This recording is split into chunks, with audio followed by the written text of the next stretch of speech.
La ANDA, la Asociación Nacional de Actores, es un sindicato legalmente constituido y reconocido que agrupa al gremio actoral y artístico de México. Inició sus actividades en noviembre de 1934 como un sindicato independiente de actores que reunía a todos los gremios del oficio artístico, fundada por un selecto grupo de personalidades como Fernando Soler, María Teresa Montoya, Jorge Mondragón, Mario Moreno y Jorge Negrete. En 1936 fue incorporada a la Unión de Trabajadores de Estudios Cinematográficos, la UTEC, que a su vez estaba subordinada a la CTM, la Confederación de los Trabajadores Mexicanos. Pero además fue conjugada al Sindicato de Trabajadores de la Producción Cinematográfica de la República Mexicana, una agrupación fundada por Jorge Negrete y Gabriel Figueroa, separándose de la CTM.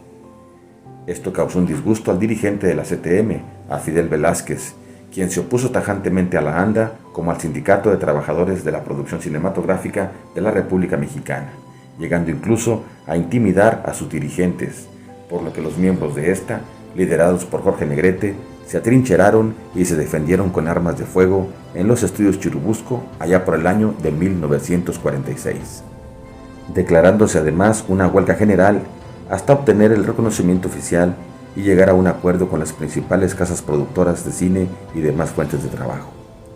A partir de entonces, inicia un periodo en el que los trabajadores del espectáculo, extras, técnicos, payasos, tramoyistas y maquillistas obtuvieron respeto y beneficios laborales.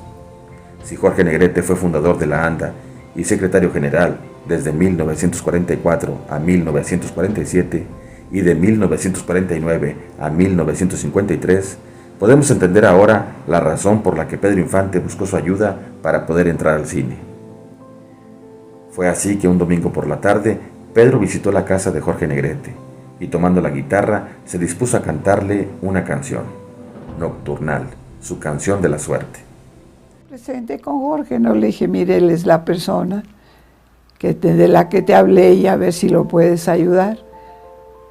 Y dijo Jorge, sí, cómo no, siéntate. Y le dio una guitarra, agarró una guitarra y a ver, cántame algo. Arránquese. Al terminar la canción, Jorge promete ayudarle y le presenta a los hermanos Rodríguez, con quien Pedro filmaría la película El Ametralladora, una secuela de Ay Jalisco no te rajes, filmada anteriormente por Jorge Negrete. Lo presenta con los hermanos Rodríguez y lo apadrina para la segunda versión de Jalisco no te rajes, que se llamó La Ametralladora. Fíjate qué cosa tan curiosa, que el mismo personaje los hizo famosos. Los hermanos Rodríguez contrataron a Pedro por 5 años y le ofrecieron por película la cantidad de 25,000 pesos.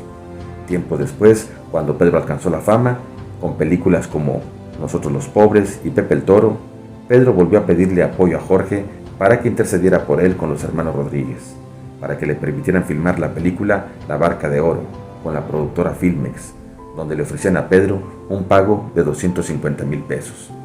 Y Jorge habló con los hermanos para que le permitieran a Pedro trabajar con Filmex, y los hermanos Rodríguez accedieron, convencidos por Jorge.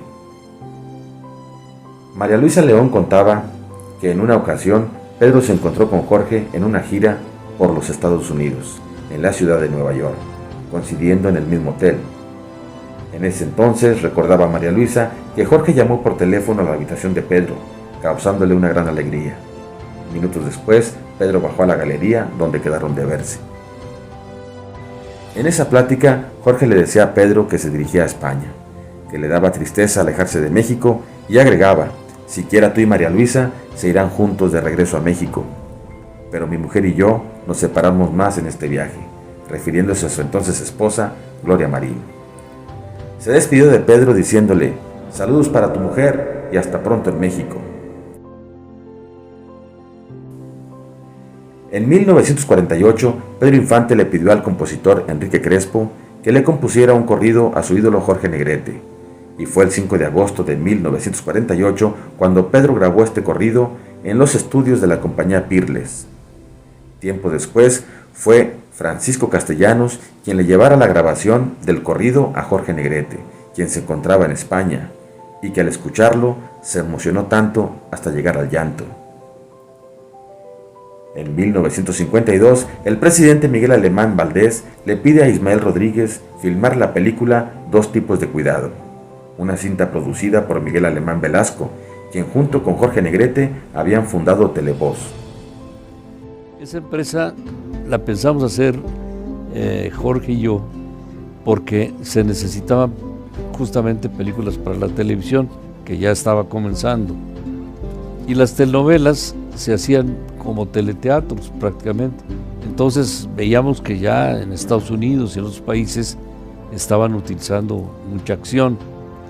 Y dijimos, no, pues tenemos que dar el paso.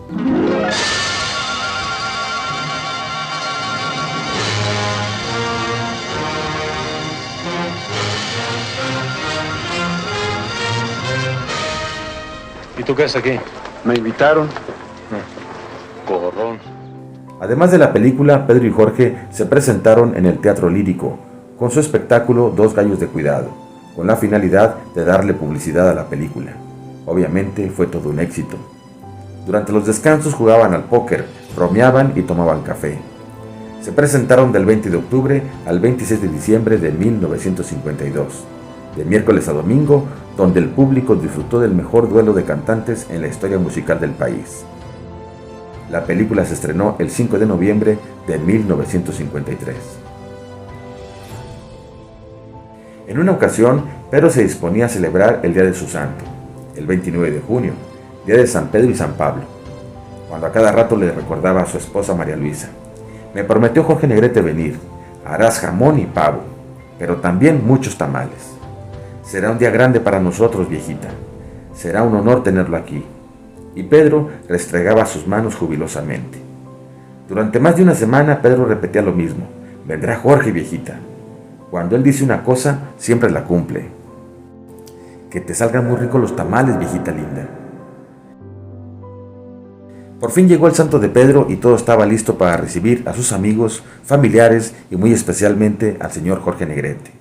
Los jarrones estaban llenos de flores, los 5 perros que tenía Pedro, el whisky, la soda, Muley, la Tosca y el Inder, fueron amarrados para que no molestaran. Tanto Pedro como María Luisa vistieron sus mejores galas. Jorge llegó a las 8 de la noche. Al saludarlo, María Luisa le indicó que pasara a la sala para tomar asiento, pero Jorge le contestó sonriente: vengo a estar solo un momento con mi gran amigo. Quisiera estar en un lugar con más intimidad. Como usted guste, señor Negrete, le contestó María Luisa. Pedro no cabía de gusto. Se le sirvió de cenar inmediatamente, pues tenía que cumplir con otro compromiso. Cuando comían los tamales, Jorge mencionó que estaban muy sabrosos. Qué bueno que le gustan, son tamales sinaloenses y mi vieja los hizo. Muy bueno, señora, pero dígame, hablando de otra cosa, ¿cómo aguanta usted este diablillo? Pedro es bueno, señor Negrete, le contestaba María Luisa, y a usted lo estima mucho. Estamos muy contentos con su presencia en esta casa. A lo que Jorge respondió: ha sido un placer venir. Pedro sabe de mi aprecio por él. Al retirarse, Pedro le pidió a su esposa que le envolviera unos tamales a Jorge para que se los llevara a su casa, siendo el mismo Pedro quien le entregó los tamales para que al día siguiente pudiera desayunarse aquellos deliciosos tamales sinaloenses. María Luisa decía que la gallarda figura, la caballerosidad y la atención de Jorge Negrete se le quedaron grabados para siempre en su memoria. Otra prueba de la amistad de Pedro y Jorge se cuenta en la siguiente anécdota. Cuando era cumpleaños de mi papá, Pedro lo visitaba, iba a casa de mis abuelos y le llevaba botes de tamales y se daban un atracón de tamales los dos. O sea, sí hubo mucho aprecio y mucho cariño entre los dos. Tú lo dices, lo sostengo, no te vayas a cansar, no le saques, si le saco, pues se acabó este cantar. Se llevaron muy bien, fue una película encantadora. ¡Ay, Dios! ¿Cómo me persigue? A finales del mes de agosto de 1953, Jorge Negrete se internó en la Clínica Central Médica de Insurgentes y Tonalá, en la colonia Roma de la Ciudad de México, con el doctor personal del presidente Ruiz Cortines, para tratarse una cirrosis hepática. Tenía 3 meses en reposo, con la piel amarillenta y el hígado hinchado. Jamás abusó del alcohol, pero enfermó de cirrosis debido a una hepatitis que padeció de niño. El doctor José Gaxiola, director de la clínica privada, dispuso la lujosa habitación 302 para Jorge Negrete, en donde tenía una sala de visitas con televisor, consola, mesa de trabajo y baño con ducha. Ahí recibió a su familia, a la prensa, a los admiradores y también atendía los asuntos de la ANDA. También en esa misma habitación, Jorge dispuso de un lugar para llenarlo de fotos de su entonces esposa, María Félix, quien en esos momentos se encontraba en Francia filmando la película La Bella Otero.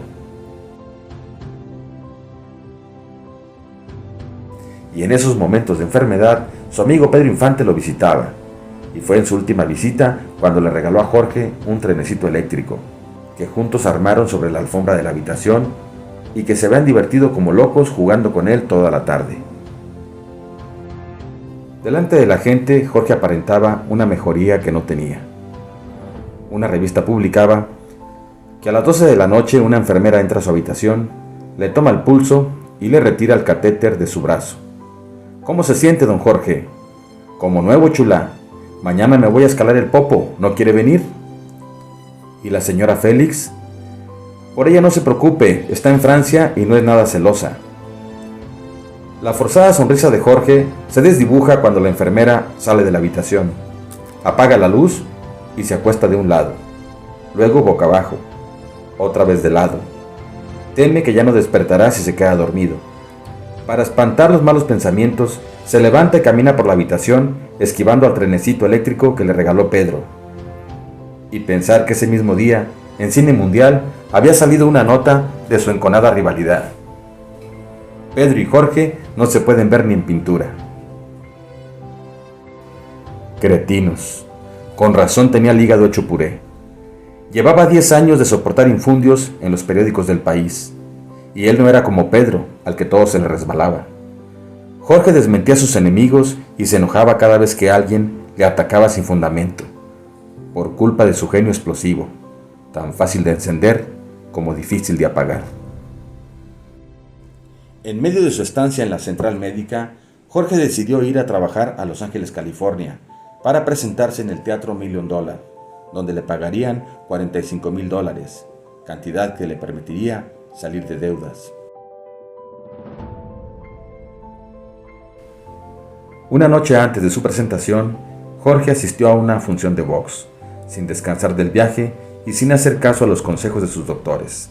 En plena pelea del Ratón Macías, emocionado por el triunfo del boxeador mexicano, al animar al boxeador, Jorge vomitó sangre en 2 ocasiones, por lo que fue llevado de emergencia al Hospital Cedros del Líbano, a 2 cuadras del Hollywood Boulevard, a donde acudieron su hermano, su madre Emilia y el trío Los Panchos, compañeros de tantas actuaciones y famosos por sus juergas y vida disoluta.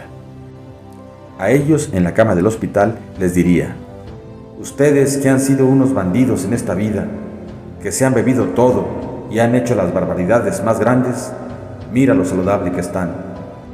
Y a mí, que me he abstenido de todo, viene a tocarme esta desgracia. Finalmente, el 5 de diciembre de 1953, Jorge fallece a sus casi 42 años de edad.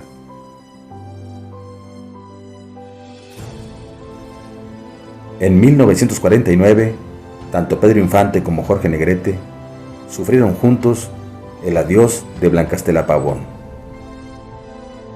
4 años más tarde, se pudo ver a un Pedro Infante entristecido nuevamente, acompañando a los familiares de Jorge, abriéndole paso al cortejo con su motocicleta y colocando un cuadro de Jorge Negrete en su cine teatro, a un lado de la fotografía de Blanca Estela Pavón.